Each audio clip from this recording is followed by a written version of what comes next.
This is the way. This is the way. This is the way.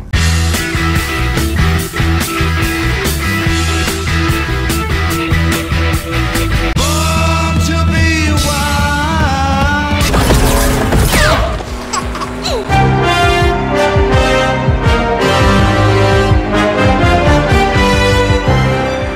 Bonjour à toutes et à tous, c'est Valou et bienvenue pour cette toute nouvelle vidéo, le rendez-vous du vendredi. C'est l'épisode 3 de la saison 2 de The Mandalorian. Ahsoka, on arrive, ne t'inquiète pas. Pour faire durer un petit peu le plaisir, ce sera peut-être pas dans l'épisode d'après, mais on arrive Ahsoka, on arrive. Chapitre 11, donc des aventures de Mando, l'héritière, Bo-Katan, mention à Ahsoka Tano, au sabre noir. Alors là, pour tous ceux qui disaient que l'aventure n'avance pas trop et que la narration scénaristique de la série n'avançait pas, là, pour le coup, je pense que ça vous fera plaisir. Et encore une fois, je n'ai pas boudé mon plaisir devant cet épisode. Alors beaucoup d'éléments de réponse, beaucoup de questions qui vont évidemment s'amener à nous au fur et à mesure de la narration. Un épisode un petit peu plus court que d'habitude, hein, on est sur du 36 minutes, ça se rapproche déjà un peu plus de ce que nous avait donné la saison 1. C'est raccord avec ce que j'imaginais, hein, avec des épisodes qui seront à peu près sur cette durée, avec un premier opus, on se souvient, hein, qui était plus long pour amener justement la saison 2. Et un épisode que j'ai encore une fois trouvé très bon, c'est le moins qu'on puisse dire, c'est vraiment une belle saison 2 qui s'offre à nous. Et forcément, là je pense que pour les fans de Star Wars, surtout pour ceux qui ont vu Clone Wars, alors peut-être Rebels, je ne sais pas si Bo-Katan et consorts étaient dans Rebels, je ne l'ai pas encore regardé, mais c'est vrai que pour tous ceux qui aiment un peu le lore de Star Wars et puis tout ce qui se passe autour de cet univers,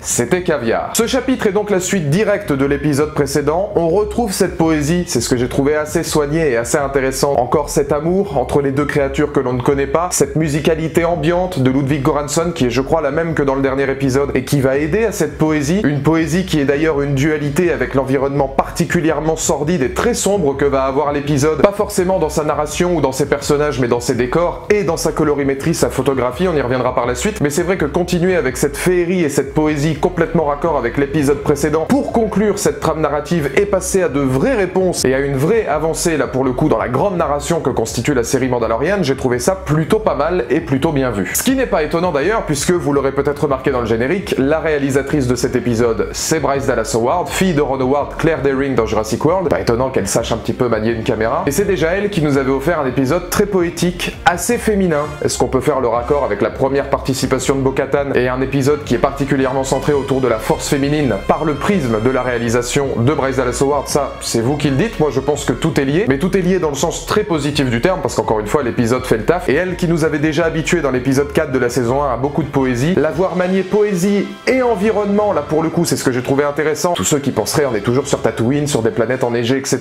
Là pour le coup on est dans un environnement portuaire, assez sordide, océanique, qu'on n'a pas forcément l'habitude de voir ni au cinéma ni à la télévision. Alors oui, hein, pour tous ceux qui connaissent le lore de Star Wars ou qui s'y connaissent un petit peu plus, je pense qu'il y a une multitude de planètes qui peuvent avoir ce genre d'environnement, mais là pour moi qui suis un habitué du cinéma et de la télévision, c'était quand même assez novateur à voir, notamment dans ces petites références. Moi j'ai trouvé que la traversée du bateau avec la musique de Ludwig Göransson me faisait énormément penser à un cycle d'aventure dans le sens le plus noble du terme. Il se rapproche beaucoup, je trouve, du Cargo du Monde Perdu avec Jeff Goldblum, Nick Van Owen et consorts. Et puis cet environnement portuaire, délabré, grisâtre, avec cette espèce de colorimétrie très sombre. Mais le point le plus important de l'épisode, et là pour le coup la narration avance, c'est l'arrivée de Bo-Katan, sûrement un Eldorado pour tous les fans de Clone Wars et tous ceux qui espéraient voir cette connexion d'univers s'étendre un petit peu au fur et à mesure de Mandalorian. Là oui pour le coup c'est vrai que c'est assez jouissif de voir Katee Sackhoff qui pour moi incarne littéralement la Mandalorienne par excellence. Alors il faut savoir que l'actrice qui va jouer Bo-Katan était celle qui prêtait sa voix à Bo-Katan dans la série Clone Wars.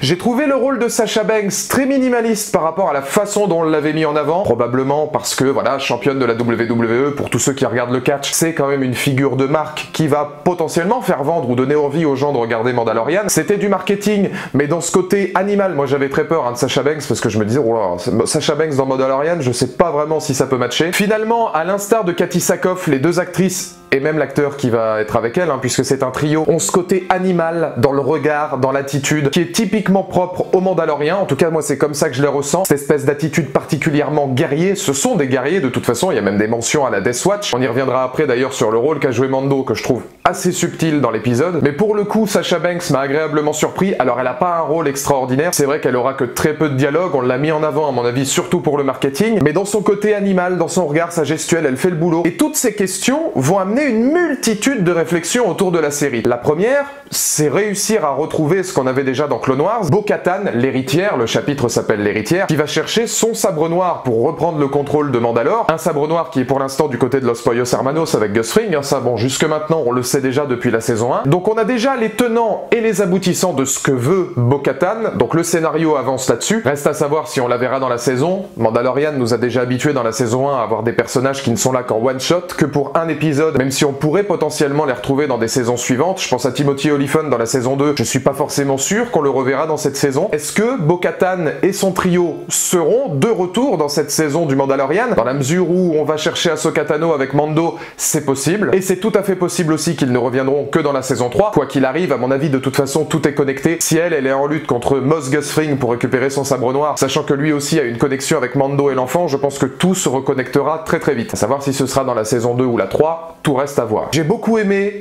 la partition musicale de Ludwig Göransson, très électro.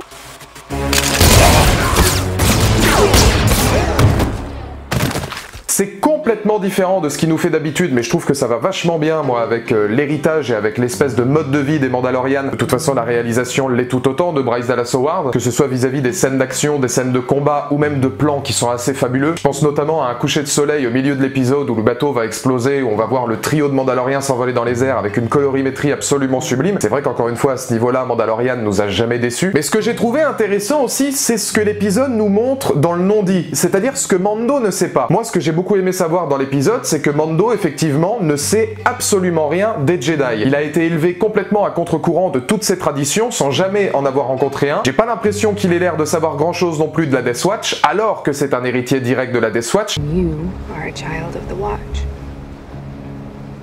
Il y aura plusieurs dialogues intéressants d'ailleurs au fil de leur discussion sur ce que pense Mando de la planète Mandalore, la situation de la planète Mandalore, et sur ce que Bo-Katan va par la suite finir par lui en dire. Ce sont des thématiques qui apportent énormément sur une multitude d'axes, et c'est tous ces questionnements que je trouve très pertinents en fait dans la nuance que ça apporte au personnage, qui a une foi vis-à-vis du credo absolu, preuve en est qu'il ne voulait pas parler à Bo-Katan au début de l'épisode parce qu'elle retire son casque. C'est toutes ces nuances entre comment Bo-Katan, toujours avec son amour et sa passion pour telle est la voie pour Mandalore, peut réussir à être un petit peu à contre-courant du credo, et comment Mandalorian, Mando, le représente à la perfection. Ça, c'est vraiment quelque chose que j'ai trouvé extrêmement judicieux dans l'épisode, et j'ai hâte d'en savoir plus. J'aimerais bien que Mando soit étudié pour qu'on comprenne encore plus, puisqu'on a déjà eu des bribes d'analyse évidemment dans les épisodes précédents. Comment se fait-il qu'il ne soit pas au courant, par exemple, de ses apparitions et de sa lignée, si vous voulez, avec les Death Watch? Ça, c'est tout des questions où on a déjà eu quelques éléments de réponse, mais j'attends d'en voir plus. C'est vraiment un épisode, au-delà d'aller sur une nouvelle planète prochainement pour retrouver Ahsoka Tano, et là je persiste et signe, à mon avis on n'est pas loin d'avoir un ou deux épisodes de transition avec des péripéties narratives qui seront sûrement très intéressantes pour arriver vers Ahsoka sur le final, mais on ne peut pas nier l'idée que cette fois, par rapport à l'épisode précédent, on a peut-être un chapitre beaucoup moins incisif, un petit peu plus classique graphiquement et dans sa réalisation. L'épisode 2 avec cette espèce de huis clos enneigé, je l'avais trouvé absolument sublime. Là on est de retour vraiment dans une volonté de narration avec des easter eggs, avec des références. J'ai beaucoup aimé la référence d'ailleurs, alors pour tous ceux qui pensaient que cette planète dans la première bande-annonce qui était sortie était Mon Calamari, j'ai comme l'impression que finalement les scénaristes s'étaient dit bon, on connaît nos fans, une planète de ce système, s'ils connaissent le lore, ils vont tous penser que c'est Mon Calamari. Donc du coup, eh ben, le premier personnage que tu verras sur la planète, c'est un Mon Calamari. C'est le genre de petite référence moi que j'ai trouvé assez intéressante alors qu'on n'est pas du tout sur Mon Calamari à la base. On retrouve une multitude d'espèces, on retrouve une multitude de cosplays, alors ça c'est toute la richesse encore de Mando. Et puis je terminerai là-dessus, mais je pense que pour tous les fans de Lost, ce sera assez intéressant. Bon Dieu qu'il fait plaisir de savoir que depuis qu'on a terminé les aventures de l'île, l'homme en noir a trouvé du service du côté de l'Empire. Ça c'est toujours quelque chose qui me fait marrer, moi, de voir la puissance du casting de Mandalorian. On avait eu Bobby dans Sons of Anarchy, on a Giancarlo Esposito, là on se retrouve avec des personnages de Lost, on a même des catcheurs, enfin on a absolument tout. C'est